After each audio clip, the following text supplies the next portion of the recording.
Go Jump in the Pool by Gordon Korman. Jingle fever. This contest thing, grumbled Boots, is costing us 25 G's in postage alone. Toss me another one of those entry forms for the Sudso detergent cash giveaway, said Bruno. We're bound to win if we enter enough of them. Cool Cola, Snuggums Long Johns, Sudso detergent, Bibble Bubble Gum, snorted Boots. This is insanity. It's the kind of insanity that's going to keep people like you out of places like York Academy, Bruno retorted. We've got to win something. 2 whole campuses are heart and soul into this campaign. That was true. Every magazine and comic book was ripped to shreds as students searched for entry forms.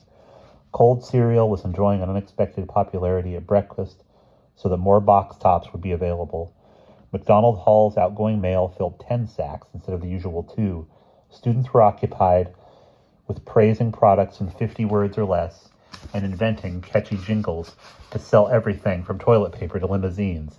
I've got it, Bruno exclaimed. Listen to this. Cool Cola tastes just great. Buy a bottle, maybe 8. If you really like the stuff, you can never get enough.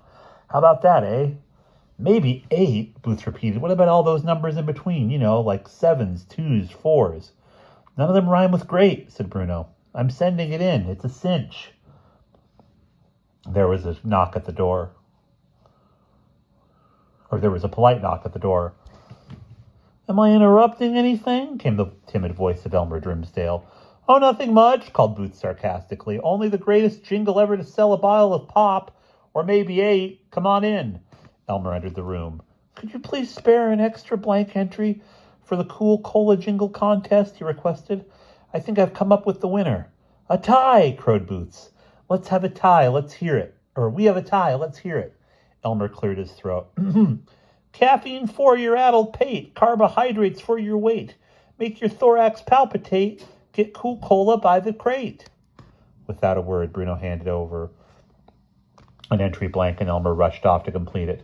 The scene was similar that evening in many McDonald Hall rooms. In 107, Chris Talbot was laboring over a piece of paper. Let's see, he said slowly. I eat Snappy Wappies for breakfast because they taste like sawdust, finished his roommate. Well, yes, they do, Chris admitted. But I can't put that, so I'll put they're delicious and they set me up for the whole day. That should win me something. Pete Anderson leaned back in his chair and surveyed his work with great satisfaction. I've just completed 119 entries for the Happy Elephant Jelly Bean contest, he announced to his roommate. It's that count the jelly beans in the jar thing. Surely one of my guesses has to be right. Said his roommate absently. What rhymes with refrigerator? Listen to this, said Mark Davies to Lewis Brown. What a shine from Gleam-O-Wax. It really takes those hits and whacks. You couldn't scratch it with an axe. $1.10, including tax. Pretty good, admitted Lewis, but naturally, it's not a match for this. Use a Smith foot odor pad, and your feet won't smell so bad. That's touching, said Mark. Very touching. On construction, wrote Sidney Rampolsky, you should always wear a hard hat, because if someone drops a brick on your head and you're not wearing a hard hat, you could die. I think I've come up with something honest and refreshing, said Wilbur Hackenschlemmer to his roommate. It's for the Whipple cheese spread contest. Listen, I love Whipple cheese spread because it's food and anything that's food is okay by me. Hey, why are you laughing? What's so funny? I like Asgard soap because it gets you so clean that you don't have to take another stupid bath for a month, wrote Marvin Trimble. A month? Boy, I'm putting in for another roommate. Perry Elbert was poetic. He wrote, "'Twas a dark and stormy night, and my heart was filled with fright. But everything turned out all right. I had my Sammy Horse night light." The contest fervor carried across the road. Miss Scrimmage's girls were hard at work, filling in entry blanks and making up commercials. I've been using Fragrant Daily shampoo for 40 years, read Kathy Burton, and never once have I had a speck of dandruff. That's ridiculous, exclaimed Diane Grant.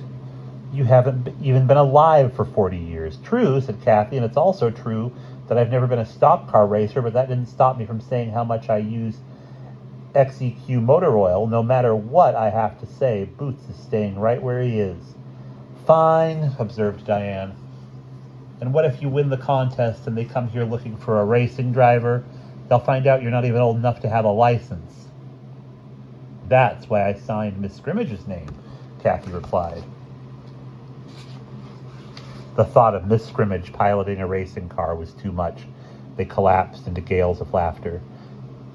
After a few days, things settled down at MacDonald Hall, and most of the boys concerned themselves solely with academic matters.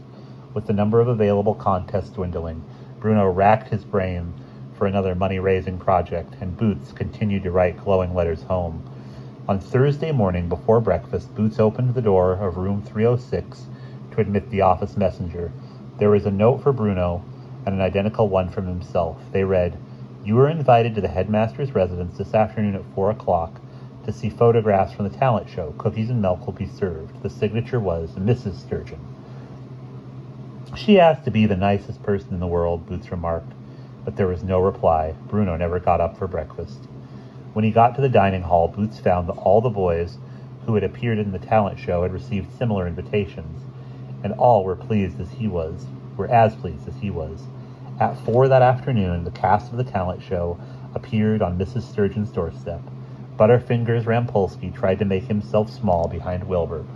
He was not quite sure that he hadn't been called to account for throwing the eggs at Miss Scrimmage's, but Mrs. Sturgeon was all smiles as she bustled them into her living room. "Cookies and milk first," she said brightly. "You're all growing boys." The boys ate happily, although they were quiet and a little shy at being invited to the headmaster's home socially. Mrs. Sturgeon produced a photo album from the drawer of a cabinet. "Gather around, boys, so everyone can see." The pictures broke the ice, and the boys were soon chattering and laughing easily. "Hey, there's Bruno. Look at that stupid grin. Get a load of Huey and Louie. Look, Butterfingers, there you are just before you. Don't say it. I know what I did. Look at Hackenschlemmer's muscles. Wow, the Scrimmettes." The picture of the amazing Frederick, with his head in the fish tank, got a big cheer, as did the sight of Boots being sawed in half by Marvin the Magnificent.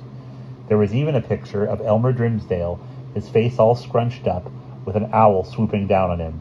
This brought more hilarity to the group, but the biggest cheer of all came from the picture of the headmaster of MacDonald Hall being attacked by his door prize.